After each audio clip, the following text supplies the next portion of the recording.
one realizes deeply the importance of awareness of one's inner and outer actions.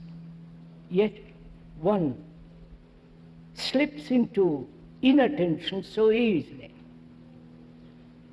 Must there be a Krishnamurti, the books, the cassettes to keep us alert? Why? Why this gap between understanding and immediate action? I'll read it again if I may.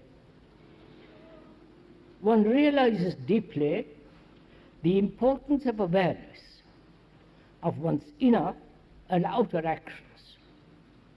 Yet one slips into inattention so very easily. Must there be a K, the books, the cassettes, to keep us alert? Why? Why this gap between understanding and immediate action? Right? You've understood the question? Why is inattention so easy, so common? It's taking place all the time. And to be aware of what is happening inside the skin and what is happening outside the skin. Sorry to use that word. And must there be somebody to remind you of it? Right? That's the question. Clothes don't make a man. Right? By putting on good clothes, you don't become a man. By putting on robes, monks, you don't become a saint. So either, let's see very carefully, either the clothes remind you that you must be constantly aware, then you depend on the clothes.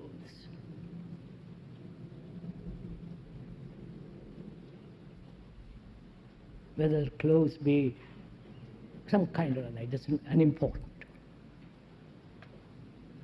Or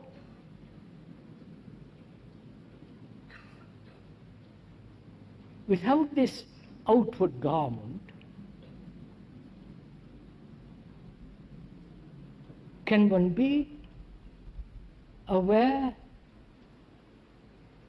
without slipping into inattention? And why is there a gap between understanding, realizing, comprehending, and immediate action? That's the question, right?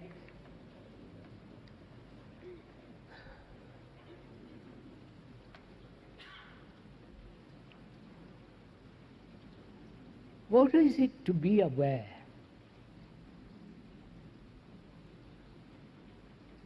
Is this awareness, whatever it is, we'll go into it presently, is it to be cultivated,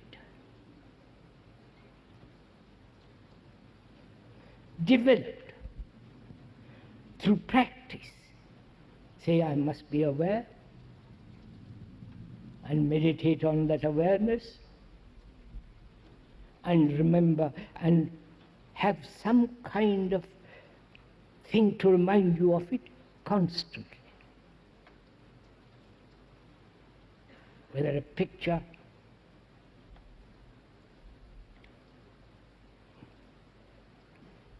shirt which is most uncomfortable, a robe that irritates you, so that you're constantly reminded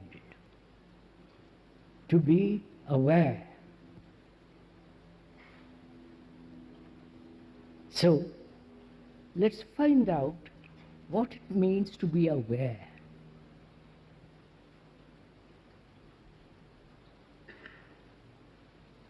We can't know everything that's happening in the world, right? What the politicians are doing, what the Secret Service is doing, what the army is doing, what the scientists who are helping the army, the government are doing. We don't know what your neighbor is doing, nor what your wife or husband is doing inwardly. So we can't know everything.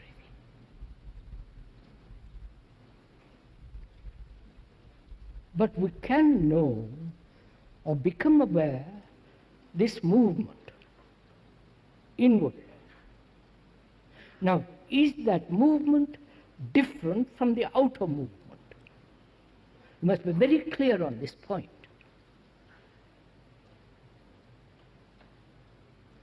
Is that which is outside, the pollution, the corruption, the chicanery, the deception, the hypocrisy, violence, is that very different from us, from each one of us?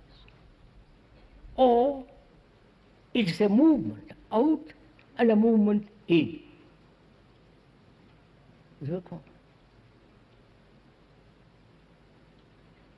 Right? It's a constant movement, like the tide going in and out. Can one please listen? Can one be aware of this movement? Aware being know, recognize, see, observe. Or in the very process of observation, this flow, this unitary movement, take choice in it, make choice in this movement. I like this, I don't like that. I am a subject to Britain and I like to be British.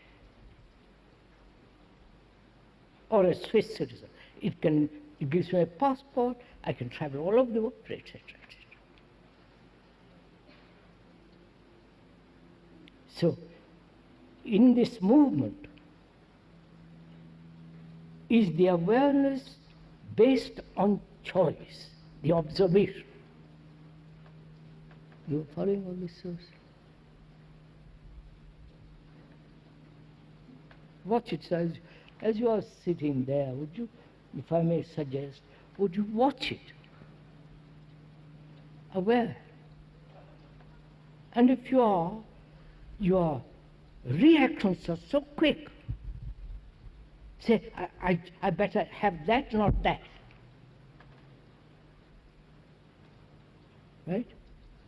So can you observe this movement, which is you and the world is you, this movement, can you observe without any choice?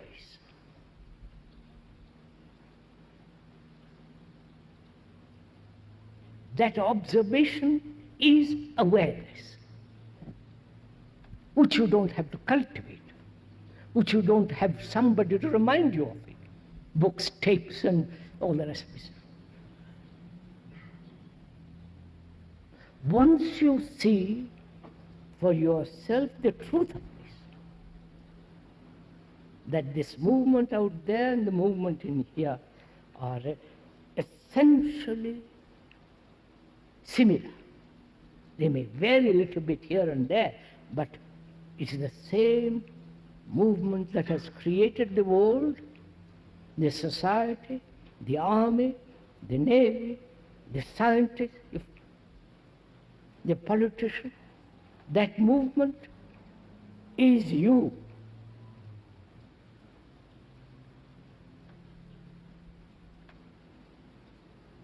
And can you seriously, not deceive yourself, no fun there.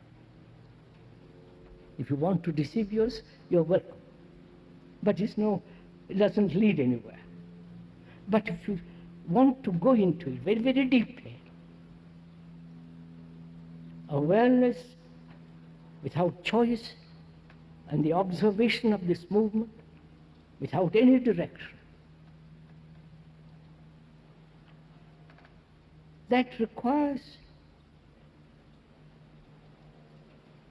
not compulsive, lopsided, neurotic awareness, saying I'm aware, I'm fully aware. And you know jolly well he is not, because you see by his actions, by his attitude, by his values, he's already lives in the illusion that he's aware. One has to be extremely watchful.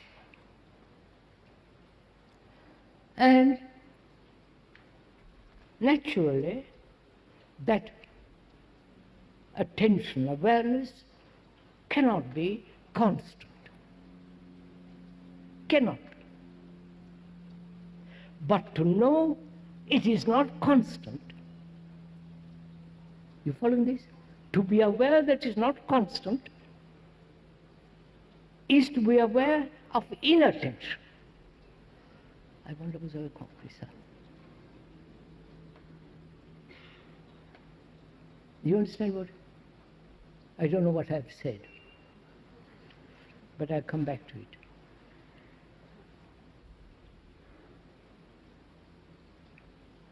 It is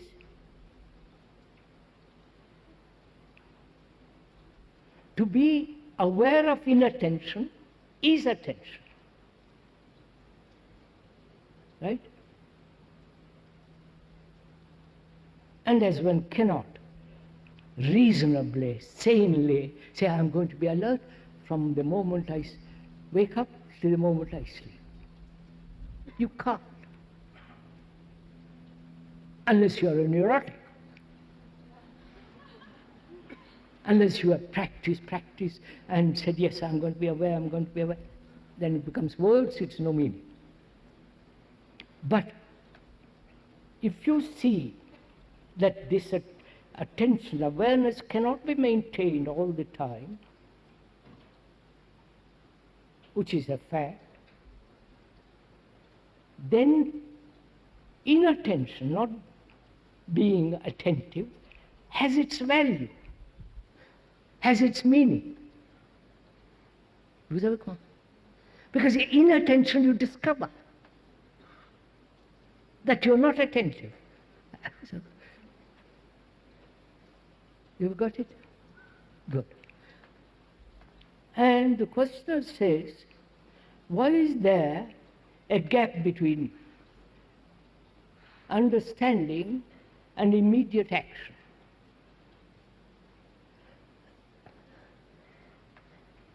What do we mean by understanding?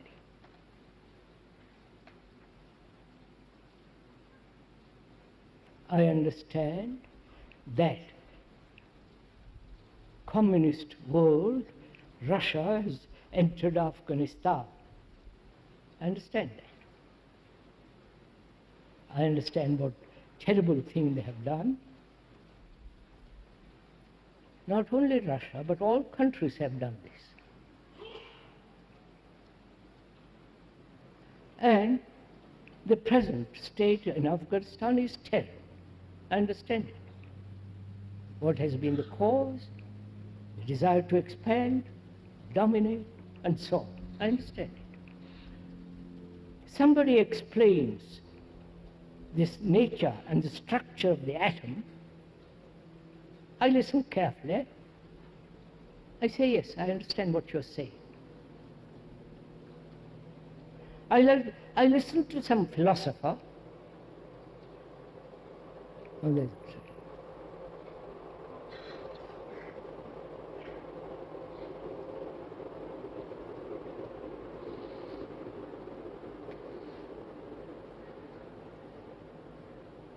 I listen to some philosopher and I say, yes, I understand the structure of your words and theories.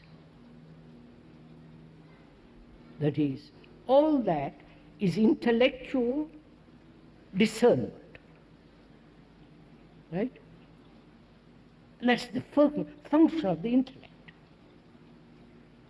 To discern, to evaluate, to analyze. And at that level, you say, I understand. And the questioner asks, why is there a gap between understanding of that kind and immediate action? The word is not the thing, right? K is not the word, or you not the word. So that is the first thing one has to deeply understand. Never the word is the thing. Never the explanation is the actuality. Right? Now, understanding takes place not merely intellectually only, when the mind is quiet. You are telling me something serious. Philosophy, it doesn't matter whatever it is, you are telling me something serious. And if my mind is chattering, wandering away, I can't fully comprehend what you're saying. Right? So, I must listen to you. Not translate what you're saying to me, or interpret what you're saying, or listen partially because I'm frightened of what you might say. Then the mind is disturbed, moving, changing, is volatile. Whereas if I really want to listen to what you are saying, the mind must be naturally quiet. I hope it is now. Then there is a depth of understanding which is not merely intellectual, verbal. When there is that profound perception of what has been said, false or true, and one can discover the truth in the false. All right?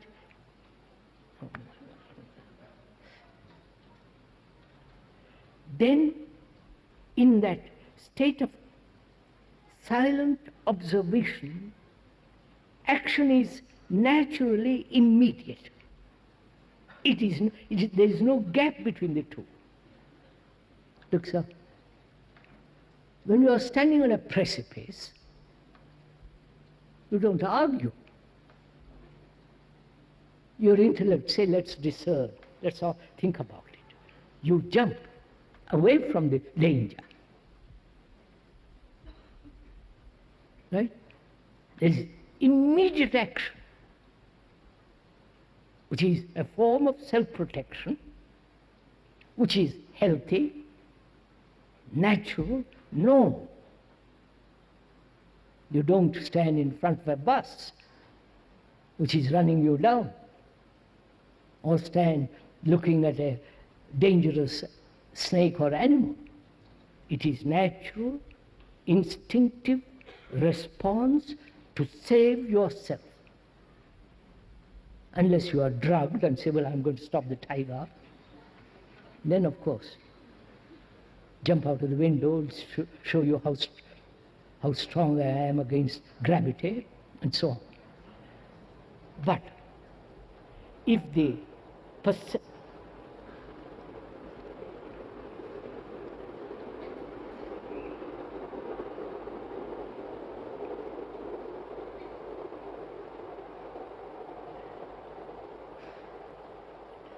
But if perception is complete, you understand?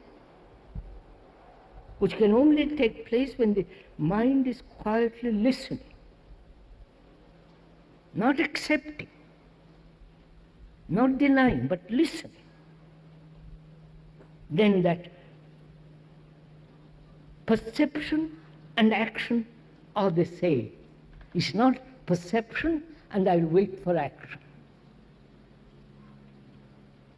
Right? May I move to the next question?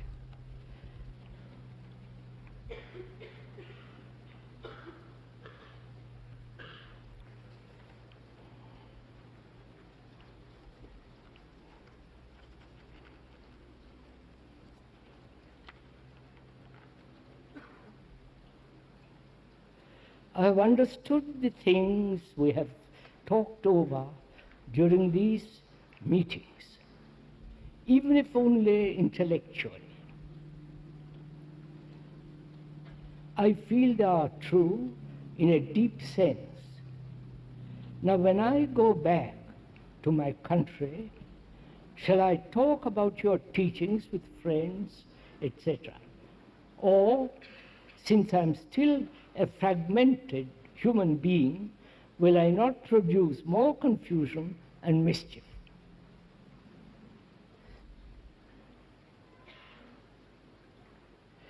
It's really a very good question of going to it.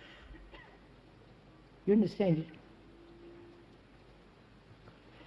I have understood the things we have talked over during these meetings, even if only intellectually. I feel they are true in a deeper sense. Now I go back home, my country. Shall I talk about your teachings with friends and so on? Or, since I am still fragmented, will I not produce more confusion and mischief?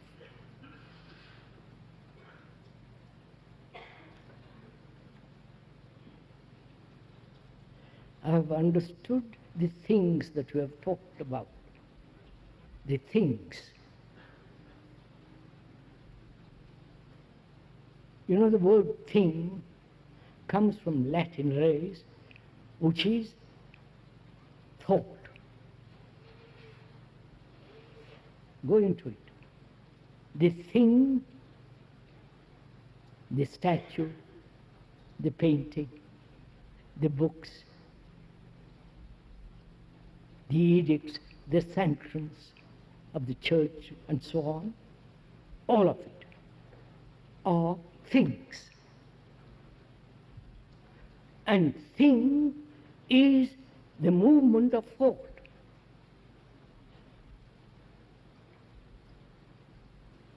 Which created the things, the statue, the painting, the symbol, the cross, and a dozen things.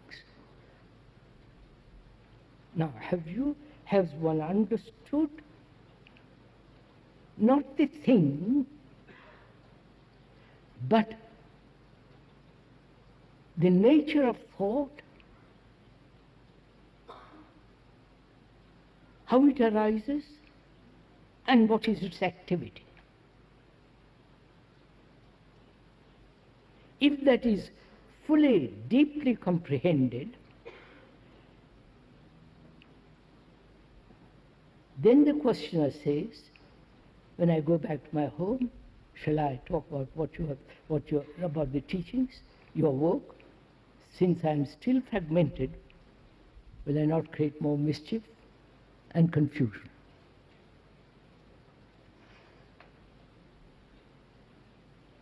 This is really a very good question.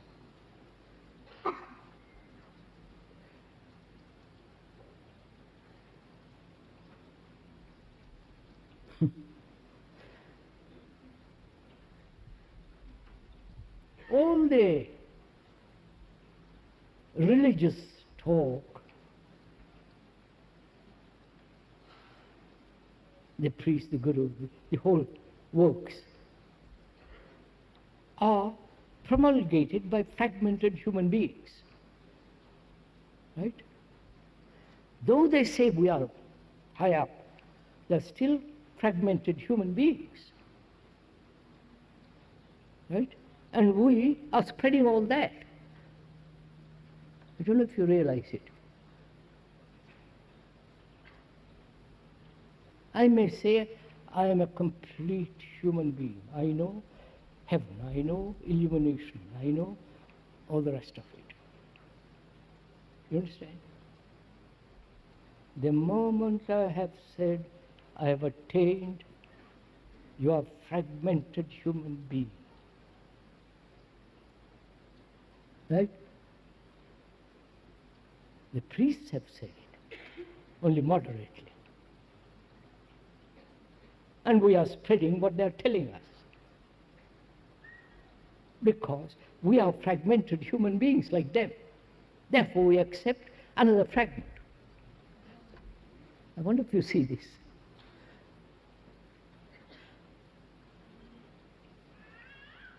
And the questioner asks, I've understood what you have said, somewhat, partially, not completely. I'm not a transformed human being. I understand. And I want to tell others what I've understood, what I have understood. I don't say I've understood the whole works. I've understood a part. I know it's fragmented. I know it is not complete. I am not interpreting the teachings or the work. I'm just informing you what I've understood. What's wrong with that? But if you say, I've grasped the whole damn thing, and I'm telling you, then it becomes the authority, the interpreter, the chairman of the committee. And such a person becomes a danger. He corrupts other people. But if I have seen something which is true, I'm not deceived by it, it's true. I feel that in that there's certain affection, love, compassion. I feel that very strongly. Naturally, I can't help but go out. I mean, it would be silly to say I won't. But I warn my friends, say, look, be careful. Don't put me on a pedestal. You haven't put me on a pedestal. This pedestal is only for convenience, which doesn't give the speaker authority whatsoever.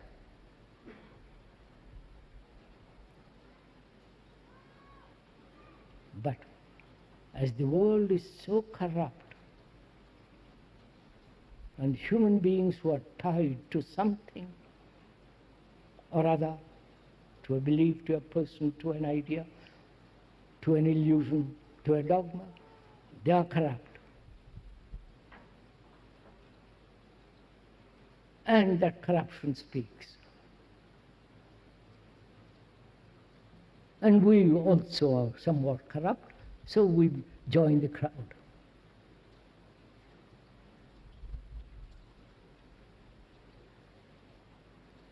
If you see beauty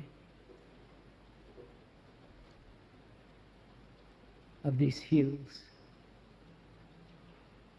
the river, the extraordinary tranquility of a fresh morning, the shape of the mountains, the valleys, the shadows, how extraordinary everything is in proportion, not made by the painter. Seeing that, won't you write to your friend and say, come over here, look at this.